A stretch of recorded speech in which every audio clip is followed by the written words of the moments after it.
দর্শক সবাইকে স্বাগত নন্দন সরাসরিতে আমি মইনুল ইসলাম আপনাদের সাথে যুক্ত হয়েছি রাজধানীর শাহবাগ থেকে। শাহবাগে ব্লকের কর্মসূচি পালন করছে এনসিপি সহ বিভিন্ন রাজনৈতিক এবং বিভিন্ন অরাজনৈতিক সংগঠনগুলো। আওয়ামী লীগ নিষিদ্ধের দাবিতে তাদের এই ব্লকের কর্মসূচি আজকে যমুনার সামনে সার্কিট ফোয়ারার পাশেই একটি সমাবেশ বাদজুমা একটা সমাবেশের আয়োজন করেছিল এনসিপি। সেই সমাবেশ থেকে ঘোষণা করা হয় শাহবাগ ব্লকের আওয়ামী লীগ যতক্ষণ না নিষিদ্ধ ঘোষণা করা হচ্ছে ততক্ষণ তাদের এই কর্মসূচি চলবে বলে তারা জানাচ্ছেন। এই যে আওয়ামী লীগকে নিষিদ্ধ করার দাবি, এই দাবি কিন্তু দীর্ঘদিনের 5ই আগস্ট ছাত্র জনতার গণ অভ্যুত্থানে শেখ হাসিনার পতনের পর থেকেই বিভিন্ন রাজনৈতিক সংগঠন এবং বিভিন্ন সংগঠনের পক্ষ থেকে আওয়ামী লীগকে নিষিদ্ধের দাবি জানিয়ে আসা হচ্ছিল। তবে অন্তর্বর্তীকালীন সরকারের পক্ষ থেকে আওয়ামী লীগ নিষিদ্ধের বিষয়ে তেমন কোনো পদক্ষেপ গ্রহণ করা হয়নি, যদিও আওয়ামী লীগের সহযোগী সংগঠন ছাত্রলীগকে নিষিদ্ধ ঘোষণা করা হয়েছিল এবং উপদেষ্টা আসিফ মাহমুদ তার একটি ফেসবুক বার্তায় জানিয়েছেন যে স্বেচ্ছাসেবক লীগ এবং যুবলীগকে নিষিদ্ধ ঘোষণা করার প্রক্রিয়া চলছে, তবে আওয়ামী লীগের বিষয়ে কোনো অবস্থান জানানো হয়নি।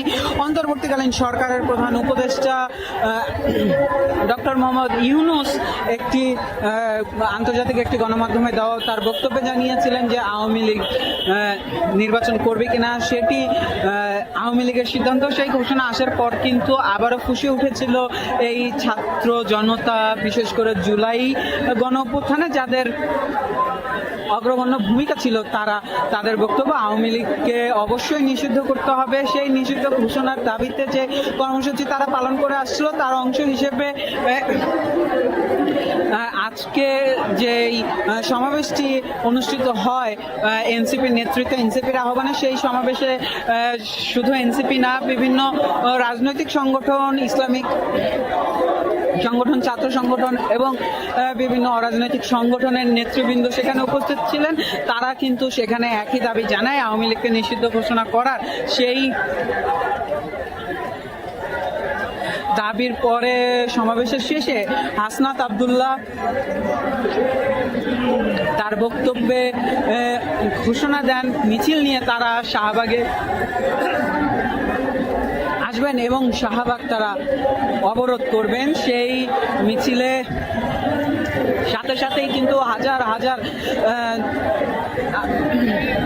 ছাত্র জনতা শাহবাগে এসে উপস্থিত হয়। অনেকেই বলছে এটি যেন জুলাইয়ের দ্বিতীয় অংশ। হাসনাত আব্দুল্লাহ যেমনটি তার বক্তব্যে বলেছিলেন এটি জুলাইয়ের দ্বিতীয় পর্ব।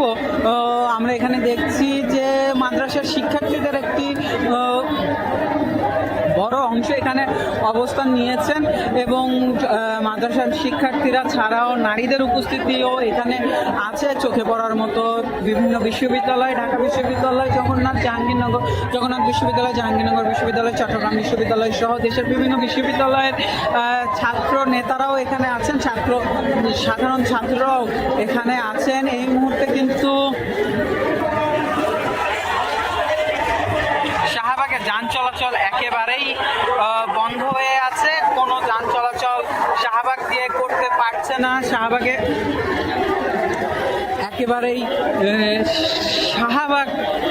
একেবারেই বন্ধ হয়ে আছে, শাহবাগ একেবারেই অবরোধ হয়ে আছে, কোনো প্রকার যান চলাচল এই রাস্তায় চলছে না। যদিও পাশ দিয়ে কিছু রিক্সা চলাচল করছে এবং প্রথম দিকে যখন এসে ব্লকেট করা হয় তখন আশেপাশে যে যানবাহনগুলো ছিল, রাস্তায় যে যানবাহনগুলো ছিল সেই যানবাহনগুলো বেরিয়ে যাওয়ার সুযোগ দিয়েছেন এখানে আন্দোলনকারীরা।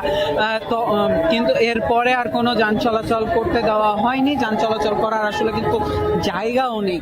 যত মানুষ এখানে অবস্থান নিয়েছে সেখানে বলা চলে এক অর্থে তিল ধারণের ঠাঁই নেই। সেখানে যান চলাচল করবে সেটা কিন্তু আশা করাটাও অনেকটা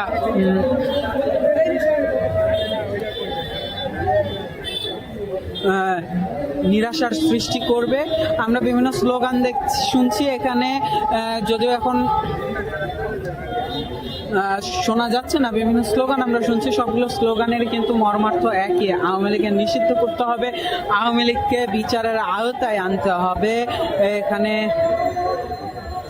সকাল থেকেই কিন্তু এই ছাত্র জনতারা দুঃখিত, সকাল থেকে বললেও ভুল হয়, গতকাল রাত থেকেই যমুনা এবং বঙ্গভবনের সামনে ছাত্ররা ও বিভিন্ন সংগঠনের নেতাকর্মীরা অবস্থান করছিল। তারা কিন্তু টানা এখানে অবস্থান করছে গতকাল রাত থেকেই।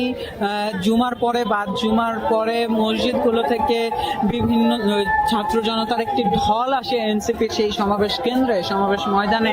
সেই ঢল এখন অবস্থান করছে শাহবাগে এবং সন্ধ্যা ঘনিয়ে আসছে, তবুও কিন্তু সেই ঢল কমার কোনো নাম নেই। আমরা দেখছি উল্টো আরও ঢাকার বিভিন্ন প্রান্তর থেকে বিভিন্ন ব্যানারে ছোট বড় মিছিলগুলো এসে এখানে জড়ো হচ্ছে, এখানে তারা অবস্থান নিচ্ছে। তারা তাদের যে আওয়ামী লীগকে নিষিদ্ধের দাবি, সেই নিষিদ্ধের দাবিতে একাত্মতা প্রকাশ করেছে। এই যে দাবি, এই দাবিতে কিন্তু একাত্মতা প্রকাশ করেছে হেফাজতে ইসলাম সহ বিভিন্ন অঙ্গ সংগঠন, যেমন বাংলাদেশ জামাতে ইসলামী এর ছাত্র সংগঠন, বাংলাদেশ